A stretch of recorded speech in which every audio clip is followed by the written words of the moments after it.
नमस्कार सभी छात्र छात्रों का माँ गायत्री महाविद्यालय चौबेला में आपका हार्दिक अभिनंदन। कल हमने जायसी के पद्मावत खंड से पद्मावती की सहेलियों और उनकी सखियों का स्नान करते हुए मानसरोवर में स्नान कर रही है और वहाँ का जो दृश्य है उसके बारे में अध्ययन किया था। उसी क्रम में हम आज आगे अगला पद्य पढ़ते हैं। सखी एक तेई खेलन जाना, भे अचेत मनिहार गवाना, कंवल डाल गही बेकारा, कासो पुकारी आपन हारा, कित खेले आयूं यही साता, हार गंवाई चलेऊं लई हाथा, घर पेटत पूछब यही हारू, कौन उतर पाऊ पैसारू। मतलब एक सखी, उनके साथ जो सखी खेल रही थी उसको एक सखी को उनमें से खेलना नहीं आता था, तो खेलते खेलते वो क्या करती है, अपने हार को गंवा देती है। सखी एक तेई खेलन जाना, वो खेलना नहीं जानती थी। अचेत मनिहार गंवाना, और जैसे उसका हार गंवा तो वो अचेत हो गई अर्थात मूर्छित होकर गिर गई। कमल डाल गेही थे बेकरारा, और उसने बेकरार होकर अर्थात अचेत होकर के कमल की जो नाल होती है उसको पकड़ लिया। कासु पुकारो आपन हारा, अब वो सोच रही है मैं इसके लिए किसको पुकारूं, अर्थात किसके लिए सहायता के लिए किससे आशा करूं। कित खेले आयो यही साता, मैं यहाँ पर इनके साथ खेलने क्यों आई हूँ। हार गंवाए चलेऊं ले हाथा, अब मुझे घर पे खाली हाथ ही जाना पड़ेगा, अर्थात अब खाली हाथ में यहाँ से मुझे लौटना पड़ेगा। घर पेटत पूछब यही हारू, कौन उतर पाऊ पैसारू, जैसे ही मैं घर के अंदर प्रवेश करूंगी तो मेरे माता पिता इस हार के बारे में पूछेंगे कि तूने ये हार अब कहाँ गंवा दिया है, मैं उनको किस तरह से अब संतुष्ट करूंगी। नैन सीप आंसू तम भरे, तभी देखिए क्या स्थिति होती है उसकी आंखों से, स्वीप जैसी आंखों से आंसुओं की बूंदें टपकने लग जाती है। जानो मोती गिरही सब धरे, ऐसा लगता है जिस प्रकार से मोती की बूंदें एक एक बूंद टप टप गिर रही हो। सकिन कहा बोरी कोकिला, तभी इनकी सखियां उसकी मजाक बनाते हुए कहती हैं कि ये जो सखी है ये तो बोरा गई है, अर्थात पागल हो गई है। कौन पानी जही जानो, कौन पानी जही पौनु न मिला, अर्थात ऐसा कौन सा जल है, ऐसा कौन सा समुद्र है, ऐसा कौन सी स्थान है जिससे हम हार को नहीं ढूंढ सकते, अर्थात निकाल नहीं सकते हैं। हार गंवाई सो यही ऐसे रोवा, हार गंवाकर इस प्रकार से रो रही है जिस प्रकार से हेरी हेराए लेहूं जो खोवा, अर्थात ऐसे रोने से कुछ भी नहीं होगा, हम सभी मिलकर के अभी इस हार को ढूंढ लेंगे। लागी सब मिली हेरे बूढ़ी बूढ़ी एक साथ, और उसी प्रकार से सभी जो सखियां थी वो सभी उस हार को ढूंढने के लिए लग गई और सभी बार बार से पानी के अंदर डुबकियां लगाने लगी। कोई उठी मोती ले कोहू घोंगा हाथ, कोई तो मोती अपने हाथ में लेकर के निकाल कर ला रही है और किसी के हाथ में खाली छोटे शंख लग रहे हैं उसको लेकर के आ रही है। यहाँ पर कवि ने आध्यात्मिक रूपक में वर्णन करते हुए कहा कि संसार सागर के अंदर बिरले लोग ही जो ऐसे होते हैं जिनको एक अच्छे तत्व की प्राप्ति होती है, जो सच्चा तत्व प्राप्त कर पाते हैं, और कुछ लोग ऐसे होते हैं कि अपनी जिंदगी भर इस संसार सागर में डुबकी लगाते रहते हैं लेकिन फिर भी उनको उस तत्व की प्राप्ति नहीं हो पाती है। तो देखिए प्रस्तुत पद में कवि ने एक तो उपमालंकार का प्रयोग किया है और एक उत्प्रेक्षा अलंकार का प्रयोग किया है। विशेष में हम क्या लिखेंगे, विशेष के अंतर्गत लिखेंगे उपमालंकार और उत्प्रेक्षा अलंकार।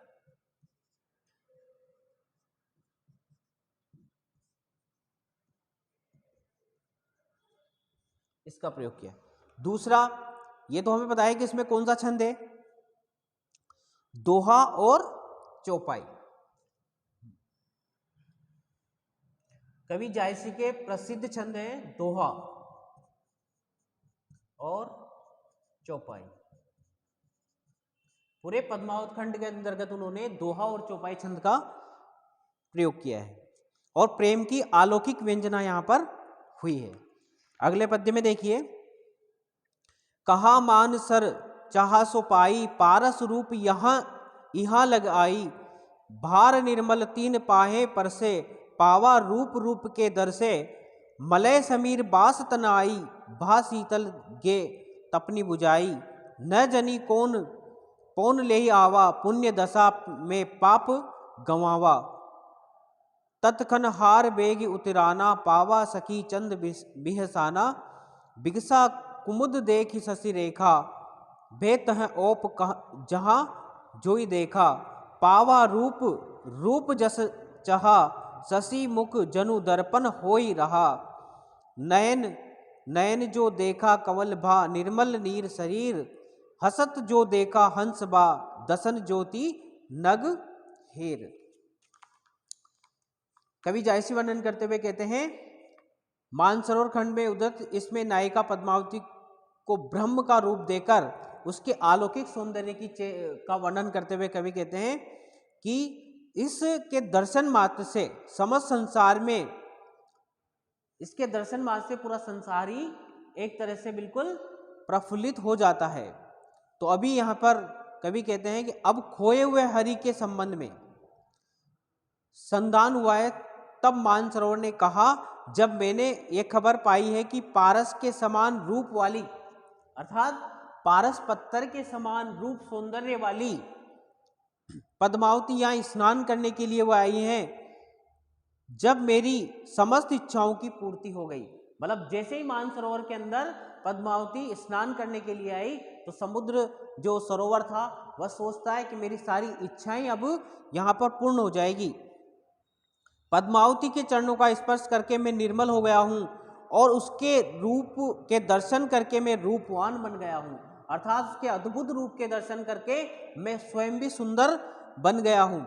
मेरे शरीर में मलयागिरी की वायु की सुगंध बस गई है, अर्थात पद्मिनी, रानी पद्मिनी ने जो स्नान किया है उसकी जो शरीर की सुगंध थी वह सुगंध अब मैंने सोख ली है। मेरे मन की समस्त तपन बुझ गई है और मैं बिल्कुल शीतल और शांत हो गया हूँ। न जाने कौन सी हवा इसे लेकर आई है, अर्थात ऐसी कौन सी दशा थी जो इसको यहाँ पर खींचकर लेकर आई है।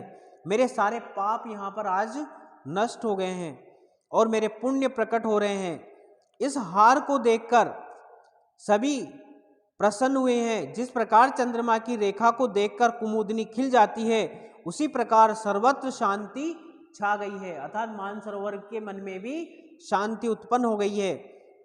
मनोवांछित रूप की और सौंदर्य सभी को प्राप्त हो गया है, मानो उस सखी का मुंह दर्पण हो गया था जिसमें सभी की प्रसन्नता का प्रतिबिंब झलक रहा था, अर्थात उस सखी का जो मुख था वो दर्पण के समान हो गया था और सभी उस दर्पण के अंदर देख करके अपने मुख को, प्रफुल्लित मुख को देख करके आनंदित हो रहे थे। तात्पर्य यह है कि हार प्राप्त हो जाने पर उस सखी की प्रसन्नता सभी की प्रसन्नता बन गई थी। जब उस सखी को अपना हार प्राप्त हुआ तो उसकी प्रसन्नता का कोई परावार नहीं रहा और जब वो खुश हो रही थी तो ऐसा लग रहा था जैसे दर्पण हंस रहा हो और सभी के चेहरे खिलखिला गए थे, सभी के नेत्र कमल की तरह खिल गए थे, शरीर पानी की तरह निर्मल हो गया था।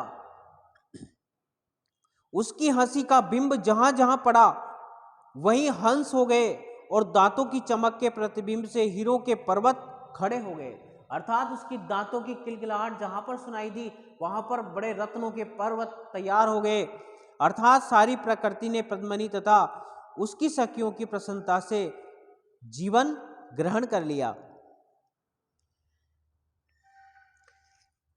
तो आज हमने कवि जायसी के प्रमुख पद्यों का अध्ययन किया। अब हमारी आज इसके बाद हमारी अगली जो यूनिट चलेगी वो है सेकंड यूनिट, और सेकंड यूनिट में हम पढ़ेंगे, सबसे पहला कवि है हमारे सूरदास। यूनिट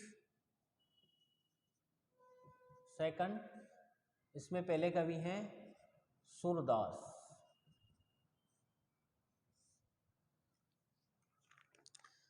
तो सबसे पहले हम सूरदास के जीवन परिचय के बारे में जान लेते हैं।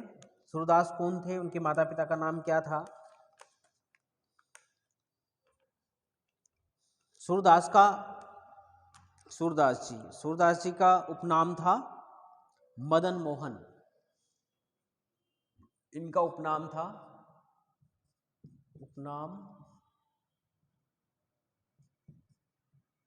मदन मोहन।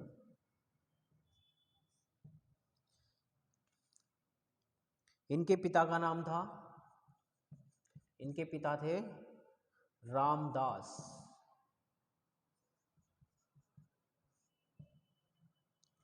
और इनकी माता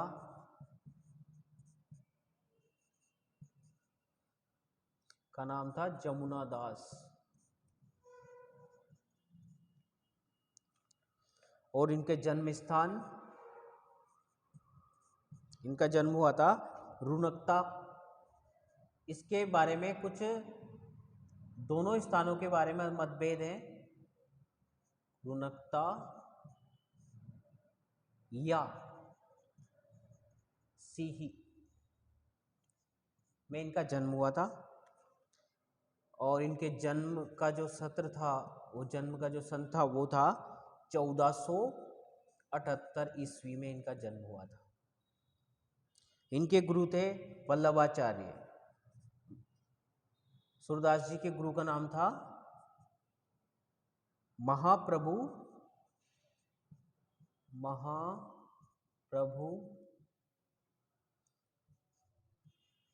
वल्लभाचार्य।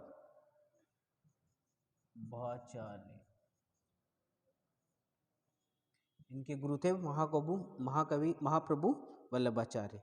और इनकी जो मृत्यु हुई थी वो थी, इनकी मृत्यु 1583 ईस्वी सन में इनकी मृत्यु हो गई थी। इनकी प्रमुख रचनाएं हैं, तो ये तो हुआ इनका व्यक्तित्व। इनके सूरदास, इनका उपनाम था मदन मोहन और पिता का नाम रामदास और माता का नाम था जमुना दास। इनका जन्म हुआ था रुनकता या सीही के अंदर। इसमें बहुत सारे लेखकों का मतभेद है। और इनका जो जन्म हुआ था वो 1478 में हुआ। और इनके जो गुरु थे जिनसे इन्होंने दीक्षा ली थी, महाप्रभु वल्लभाचार्य थे। और इनकी मृत्यु 1583 में हो गई थी। इसी क्रम में अपने जीवन में इन्होंने जो रचनाएं की हैं वो थी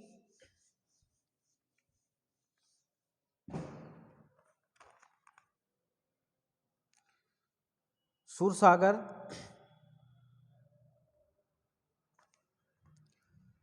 सुरसागर, सुरसागर, सुरसागर,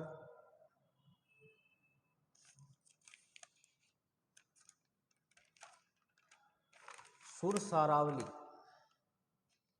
सुरसारावली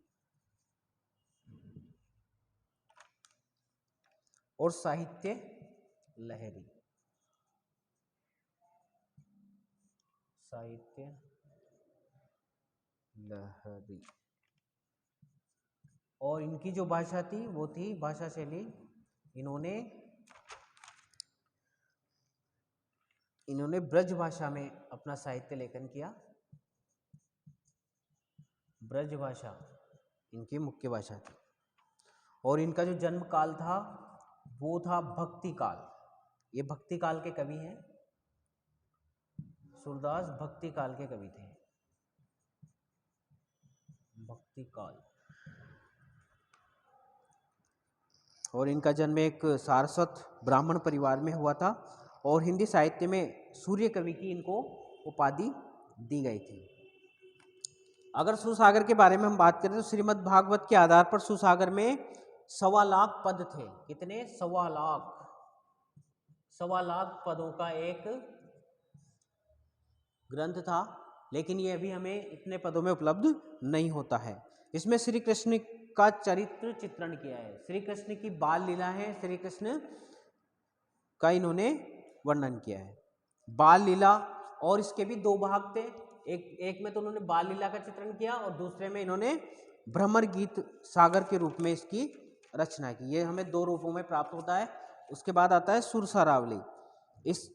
इसमें 1107 छंद है।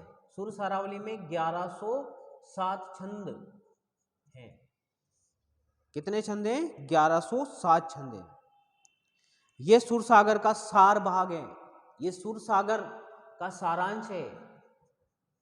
सार भाग किसका है? सुर सागर का सार भाग, सुर सागर का सार भाग है।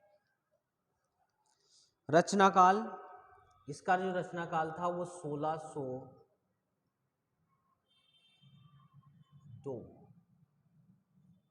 विक्रम संवत के अनुसार।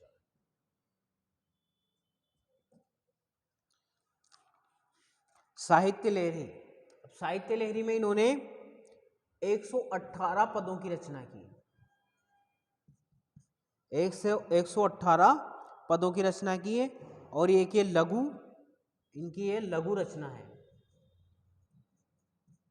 लघु रचना है। तो ये तो हुआ इनका व्यक्तित्व और कृतित्व। तो सबसे पहले सूरदास ने सुरसागर, इसमें 1.25 लाख पद लिखे, और सुर सारावली इसके अंदर 1107 छंद का एक ग्रंथ है। इसको सुरसागर का ये सार भाग माना जाता है, और 1600 विक्रम संवत में इसका लेखन कार्य हुआ था।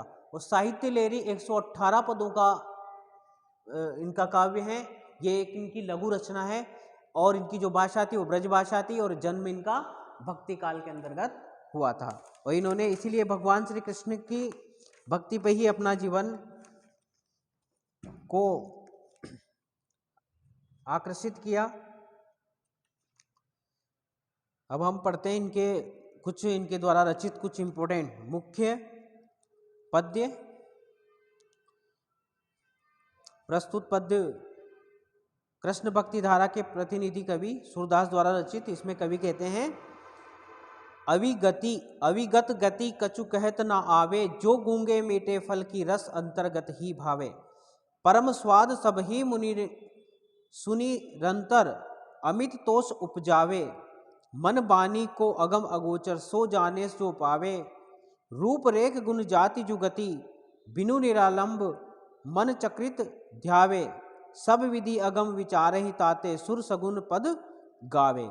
सूरदास कहते हैं, सूरदास सगुण भक्ति का वर्णन करते हुए कहते हैं कि वे कहते हैं कि उस अज्ञेय ईश्वर को की गति को कौन जान सकता है, अर्थात उस ईश्वर को, निराकार ईश्वर को कौन जान सकता है।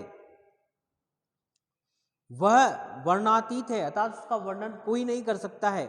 जिस प्रकार से गूंगे व्यक्ति को मीठे फल का स्वाद तो आता है, जिस प्रकार से कोई गूंगा व्यक्ति हो, बोल नहीं सकता हो, वो किसी भी रस का स्वादन तो करता है लेकिन उसका वर्णन नहीं कर सकता है। चाहे उसको कैसा ही मीठा फल दे दो, लेकिन वो खाता रहेगा, महसूस तो करेगा उसको, लेकिन उसका वर्णन ये नहीं कह सकता, अरे वाह क्या कितना मीठा है, ये शब्द वो नहीं बोल सकता है, क्योंकि वो गूंगा है। अंतर्गत ही अंतर्गत, मतलब वो कहते हैं ना, जो गूंगे मीठे फल को रस अंतर्गत ही भावे, मतलब अपने अपने मन में उसको महसूस करता रहता है, उसका वर्णन, उसका बखान वह नहीं कर सकता है। उसी प्रकार से किंतु वह कह नहीं सकता है कि उस फल का रस कितना मीठा है, और अपनी अंतरात्मा में ही उसको चखता रहता है। उसी प्रकार से निर्गुण निराकार ब्रह्मा को प्रकट करना अत्यंत कठिन है। अर्थात ब्रह्मा, तब भगवान की प्राप्ति और उसका जो आनंद है वो अपना मन ही समझ सकता है, उसको प्रकट नहीं किया जा सकता है। स्वादिष्ट पदार्थ सभी को अपार सुख प्रदान करते हैं। स्वादिष्ट पदार्थ सभी को अपार सुख प्रदान करते हैं, किंतु उसको जो जानने वाला है वही उसको जान पाता है। अर्थात न जाति होती है, न उसे प्राप्त करने की कोई स्पष्ट युक्ति होती है। अतः बिना आधार के मन चक्र की तरह इधर उधर भटकता रहता है। मन संयम पूर्वक हो तभी उसे जान सकता है। इसीलिए निर्गुण निराकार ब्रह्मा को सभी प्रकार अगम्य जानकर सूरदास तो सगुण साकार के ईश्वर के पद गाता है। कवि सूरदास जी कहते हैं, रूप रेख गुण जाति जुगति, बिनु निरालंब मन चकित ध्यावे। मतलब कब जान सकता है, बिल्कुल सांसारिक सारी चीजों को भूल जाए, वही व्यक्ति परमात्मा को जान सकता है, उसके रस का पान कर सकता है। तो सूरदास कवि कहते हैं कि तभी तो मैं सगुण साकार ईश्वर की के पद गाता हूं, ताकि उसकी आकृति को देखकर कम से कम उसको तो मैं समझ सकूं। देखिए इसमें कवि ने अनुप्रास अलंकार का प्रयोग किया है। विशेष, विशेष में हम लिखेंगे अनुप्रास अलंकार, अनुप्रास अलंकार। दूसरा है, इसमें उदाहरण है और निराकार की उन्होंने निराकार का सतर्क खंडन किया है। निराकार, निराकार का सतर्क खंडन किया है, ये इसके अंतर्गत विशेष आ जाएगा। तो आज हमने सूरदास के जीवन परिचय के बारे में पढ़ा और उनका पहला एक इम्पोर्टेंट पद्य हमने पढ़ा। इसके बाद हम बाकी पद्यों का कल अध्ययन करेंगे। कल वापस सूरदास के साथ मिलते हैं।